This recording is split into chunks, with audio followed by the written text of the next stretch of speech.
I'm coming to you today from deep inside a secret COVID quarantine bunker somewhere in the southern United States. I'm sequestered away, breathing COVID into this soon-to-be disinfected microphone. Just about everyone in my family has COVID right now. My wife and son are on the upswing, thank God. I'm doing much better. My parents are fairly rough. My brother Nathan, host of Noteworthy, is doing some better. But that's just the people closest to me. Our church and extended families are battling the virus at this very moment, too. On top of that, my family has been afflicted this week with conditions totally unrelated to COVID, sicknesses that have been very scary and unusual. There just seems to be a physical onslaught happening right now. I don't like to spiritualize every sickness, but sometimes you can feel the spiritual side of physical attacks in prayer. And I've been feeling the enemy is trying to wear down godly people and depress them so thoroughly they'll lose their will to fight. When surviving is hard, it feels like winning will never be an option again. For most people, we've been hunkering down in survival mode for over a year. That's a very long time in this fast-moving technological age of speed and change for people to be bogged down. But I want to break the stigma of survival and remind us that revival is vitally linked to survival. We all feel that pressure to be thriving, but sometimes surviving is the key to future victory. 60-second break, and we'll talk about surviving your way into revival.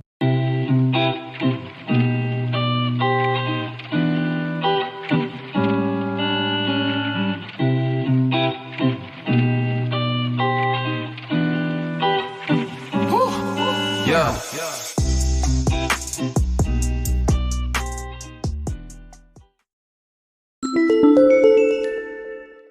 Let me tell you about Anchor. It's the easiest way to make a podcast, and best of all, it's absolutely free to get started. There's creation tools that allow you to record and edit your podcast right from your phone or computer.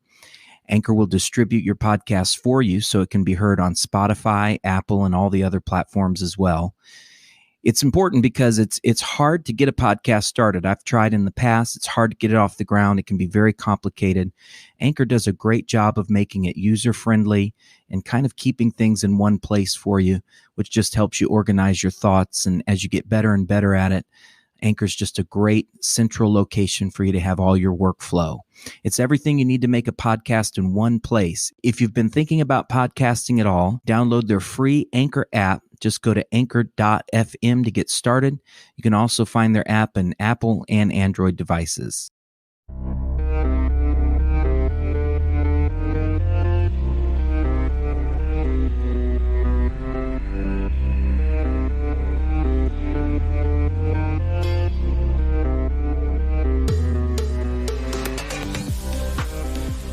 If you're looking at the recent past feeling like a loser because you just barely survived, take a moment to remember there's no such thing as revival without survival.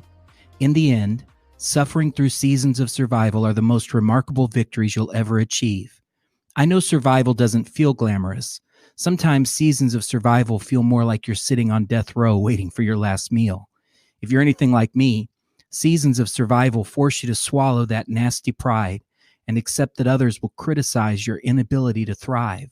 And to make it worse, social media often causes survivors to feel like the last people on earth who aren't proudly standing on top of the world. You can find all of this information in this article at ryanafrench.com. The article is entitled Surviving Your Way into Revival. Asaph lamented that his feet almost slipped when he saw the wicked's prosperity. That's Psalm 73, 2-3. He almost gave up. He almost fell backward. He almost quit. But he went into the house of the Lord and remembered that temporary prosperity is a poor substitute for merely staying near God. That's Psalm 73, 17-28. Staying near God is the key to survival in the worst of times. When you're gut punched and your whole world feels shaken, stay close to God. Stay in prayer. Stay in church. Stay submitted. Stay in the Word. Stay faithful. Regardless of what life coaches, self-help gurus, and prosperity prophets teach, it's okay to be in survival mode. The Bible is full of ordinary heroes who endured horrific hardships, but they survived their way into revival. The woman with the issue of blood had to crawl her way to revival after spending everything that she had. Noah spent over a year on a stinky ark, surviving a worldwide flood with just his family. Jonah survived a mess of his own making. David spent 8 long years surviving the murderous hatred of King Saul. Paul was shipwrecked, stoned literally to death, beaten, imprisoned, and survived vicious attack after vicious attack. The list is almost endless, but they all had one thing in common. They endured without quitting or giving up. Once you quit, the possibility for revival goes to zero. That's what the Bible means when it says in Ephesians 6:13 through 14, and having done all to stand, stand. Sometimes just standing takes more courage than moving forward. Refusing to give up in the face of crushing defeat takes more courage than winning with ease. Paul couldn't have known that revival was about to break out on the island of Malta while he was hanging on to broken shards of a ship. He just held on until the storm was over and faithed his way into unexpected revival. There's a cycle of life that runs throughout all the stories of the Bible. The same process plays out in our lives today. It goes like this: surviving, reviving, thriving, and repeating that cycle. We're always in one stage of that cycle: surviving, reviving, thriving, and repeating. There's never a guarantee of how long each stage of that cycle will last. Every mountain climber survives a valley. Everyone is either ascending or descending a mountain of victory. This realization is mildly depressing news for people thriving on mountaintops, but it's terrific news for people surviving valleys. Thankfully, every valley prepares us for the next valley, and every mountain gives us confidence that we can get to another mountaintop. So here's a little key to mentally surviving the valleys. It seems overly simplistic and trite. It might even sound like a silly platitude if you feel trapped in a dark, unforgiving survival stage. But if you could somehow grab this concept and keep it close, it will pull you through terribly difficult times. And if you stay faithful to God, you'll look back and find that what I'm about to tell you is profoundly true. Are you ready for it? Here it is. Every valley is an opportunity for another victory. Let me say it this way. Every season of survival is another chance for fresh revival. You will be revived and you will thrive, and then the process will be repeated until we reach our pinnacle destination, heaven. In heaven, we'll thrive forevermore in the eternal presence of the Lord, where God will shine as the light of the sun and will bask in his holiness and righteousness. Don't ever allow anyone or anything to make you feel like a loser because you're simply surviving. Survival is just the beginning of a revival. When you're surviving, you're in the perfect position for God to work miracles on your behalf. Solomon wisely said, "Whatsoever your hand findeth to do, do it with all thy might." Keep doing everything within your power and strength to do, and when you've reached your limit, God will step in and pick up your slack. You'll be hard-pressed to find any instance in the Bible where God did something for someone that they could not have done for themselves. You'll be even harder pressed to find an example where God did something for someone without requiring them to do something first. So when you're weak, barely surviving, at the end of your rope, and you've done everything you can possibly do, and you're standing at a Red Sea with no solutions, take heart. Miraculous revival is just around the corner.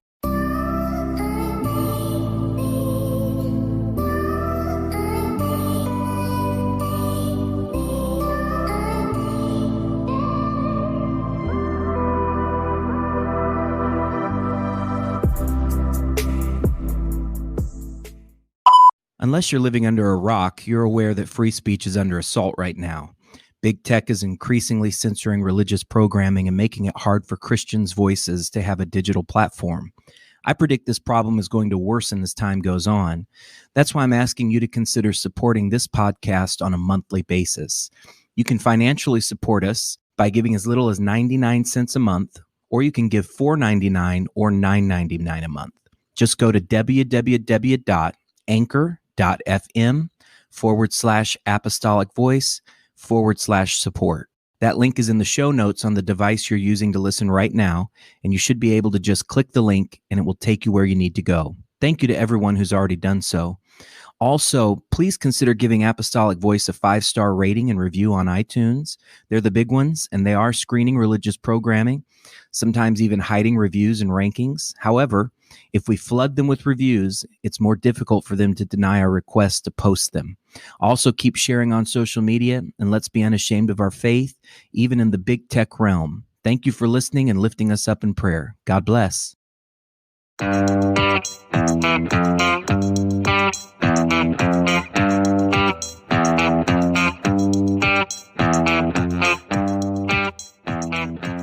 Well, I'd like to thank my brother Nathan French, host of the podcast Noteworthy, and youth pastor at Apostolic Tabernacle, music minister at Apostolic Tabernacle, as well as the lesser member of the duo Nathan plus Rachel.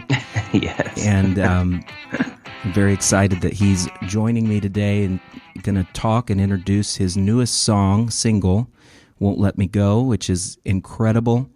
And I'm going to let him tell you all about it. He's given me permission to play it. Hopefully the internet police won't take it down against his wishes, Right. but we do want you to be able to hear that song. And it's especially in a season like this, what an incredible song to be released after a year like we've just had, and Right. and a year that we seem to be going into. So Nathan, I know you and I have both been battling COVID almost at the exact same time. I think you're going later today to get tested to see if you're still positive or negative. How are you feeling Yes. right now? What's COVID been like for you so far? Yes, sir. Well, man, first of all, just thank you so much for having me on the Apostolic Voice podcast, man. And it's an honor and a privilege to get to talk to you. And you're doing an awesome job with this podcast. So thank you for this resource. Now, as you can tell, my voice is pretty weak because, yes, I have had COVID, as well as yourself. I'm doing well, considerably. You know, there's been a lot worse cases than I've had for sure.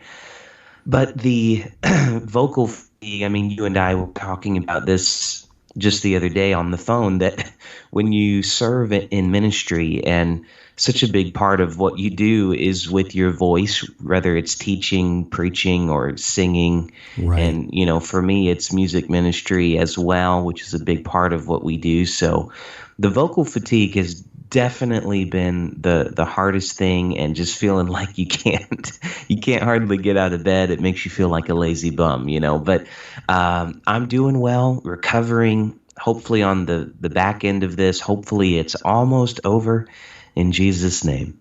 And people are super encouraging. You know, they say all kinds of things like, you know, it's it's going to take you 17 trillion months to, you know, feel like a human being again. Are you Right. starting to feel like a human feel yet? The same.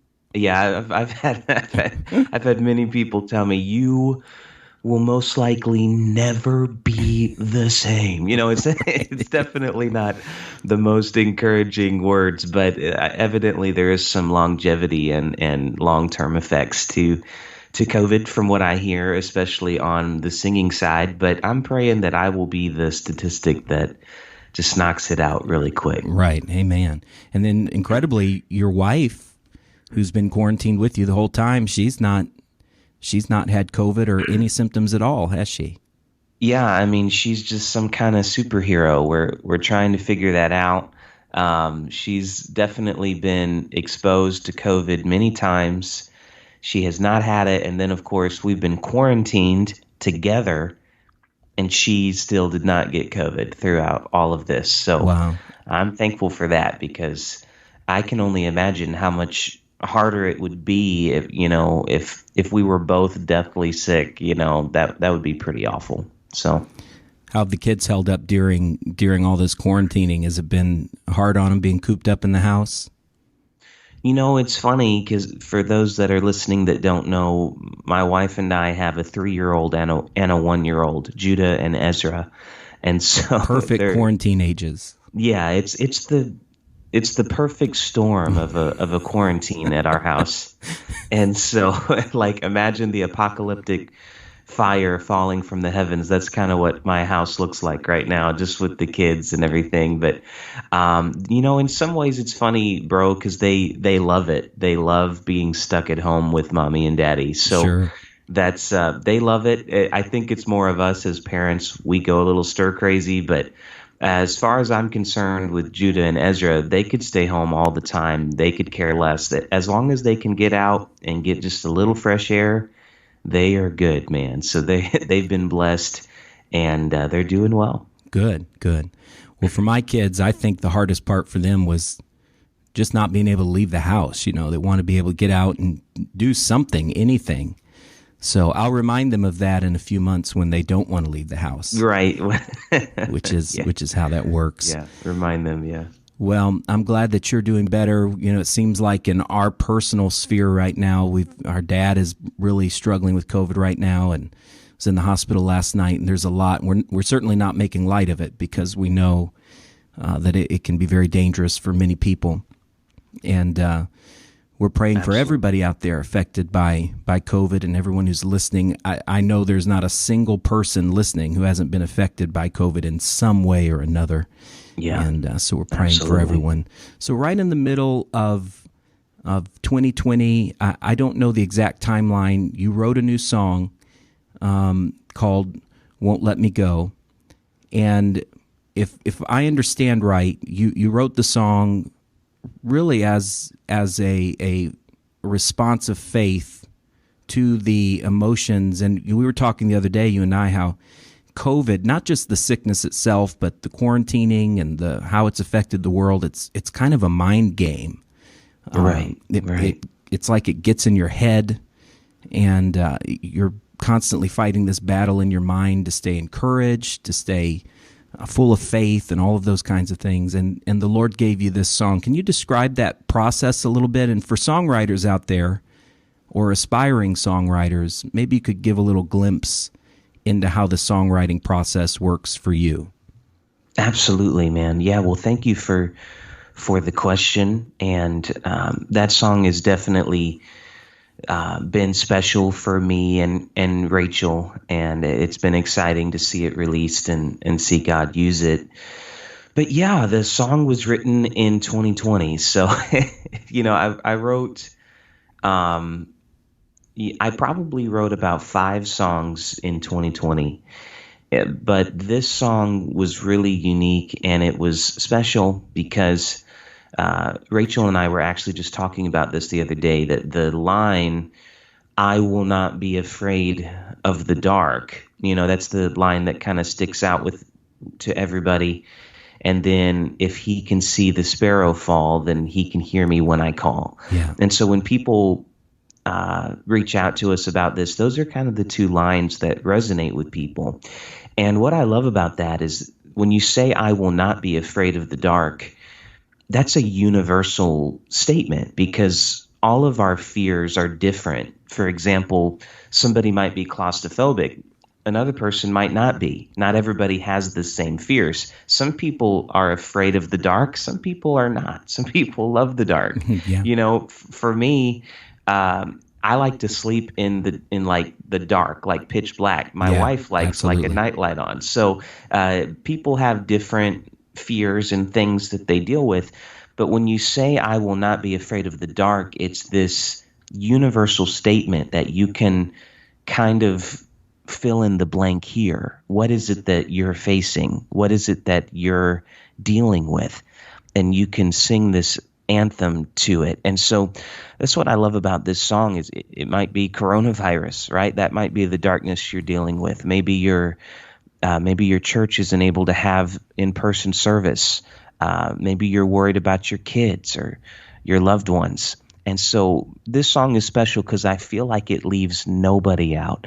It can apply to everybody because we all have our own fears. And so this song was written just when the world was, man, just you name it, in 2020 it happened. So I won't go into any details. But it was one of those weeks where the news and the media was just blasting negativity into our AirPods, you know? And so when I was writing this, I went up into our youth room at the church that we serve at, Apostolic Tabernacle, and I started writing this song, and it just kind of began to flow. And there's a part to this story that I don't always tell, but I had written the I will not be afraid of the dark. And I had this chorus and I kept singing it over and over again. And I called my friend and fellow recording artist, Frankie Taylor, and we like to kind of write via FaceTime together to kind of help each other out. And I called him, I said, Frankie, I've got this chorus, but I don't feel like a verse 2. I'm trying to write a verse 2. And so in my head, I pictured there would be like a second chorus, something different that wasn't just the same line. And Frankie looked at me and he said, Nathan, that's because it's not supposed to have another verse. It's not supposed to have another chorus. It's done. Wow. Stop worrying about it. It's done. And so that was kind of revelatory for me because I felt like the Lord kind of used him to say, this song is saying what it's supposed to say. Don't add to it. Just let it be what it is. Just declare that anthem over and over again. And of course, it has a very wordy bridge that makes up for that. But when it comes to the chorus, it's just, I will not be afraid of the dark. The light of your love shines wherever you are. And it declares that over and over again. And so it was a special song, and I'm thankful that it's reaching people. But for those that are listening, whatever darkness you might be facing, you can apply this to your heart, to your mind, to your life, and in Jesus' name, overcome that, overcome fear, because it certainly has been a fearful year for people, and now in 2021, it almost seems to be following us into this year, and so I'm thankful that this was the first song we were able to release this year, and I'm praying that it continues to bless people. On the practical side, just to actually answer your question, when it comes to writing, for the aspiring songwriter, I would just encourage you to keep writing and spitfire these lyrics, even though you feel completely foolish, because songwriting is singing a song you've never heard before. It's taking something that feels foolish and unfamiliar in a hope that, this creator steps out on a limb and feels foolish for everybody else, so that one day this song can sound familiar and certain to somebody. So I would just encourage you, there is no bad lyrics or melodies when you're writing. Just throw them all out there, get them out there, and then you'll definitely write some bad songs. Man, I've written way more bad songs than I have good songs, but if you'll keep writing, God will help you to learn that craft. And I have learned that if you'll let God use you in that way, even though if you're like me, you feel extremely inadequate to do so, if you'll let God use you in that way, He will bless people's lives with it. Yeah, and songwriting is such a vulnerable process because you're sharing your heart with people. A lot of times you're very deep emotions that God's given you, and you're sharing it poetically and in song, which is what makes it so powerful. Absolutely. The combination of especially a godly songwriter, a spiritual songwriter, you're combining so many powerful elements into one thing, into a song that sticks with people. And you outdid yourself in this one. I love all of your music, but I especially love this one. Thank you, bro. Will you tell people how they can watch the video? First of all, there's a tremendous music video, and then how they can purchase it, download it if they want to. Hopefully not pirate it. We rebuke them in Jesus' name. Yeah, absolutely. So if you want to watch the music video, you can simply watch it on YouTube. You can go to our YouTube channel, which is Nathan and Rachel Music. You can go to our Instagram or our Facebook, which is also Nathan and Rachel Music. So if you go search Nathan and Rachel Music, you can pull up all of our music. And then if you want to just listen to it, we're available everywhere digital music is sold. So Apple Music, Spotify, iTunes, Google Play is no longer a thing, so I've learned this year. They were bought out by YouTube Music. So, but all those digital platforms, you can go stream it or buy it, and it's pretty easy to access. Just go type in Nathan and Rachel, Won't Let Me Go, and it should pull up for you. Absolutely, and I encourage everybody to go do that right now. So without further ado, I'm going to play the song, Won't Let Me Go. Nathan, love you, appreciate you, man. Thank you for joining me on Apostolic Voice.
If he can see the sparrow fall, then he can hear me when I call. The time is here, the time is now. I'm free falling to love somehow. And when the race is finally won, the glory of the risen sun will shine upon the darkest night. Hate and fear have lost the fight. If he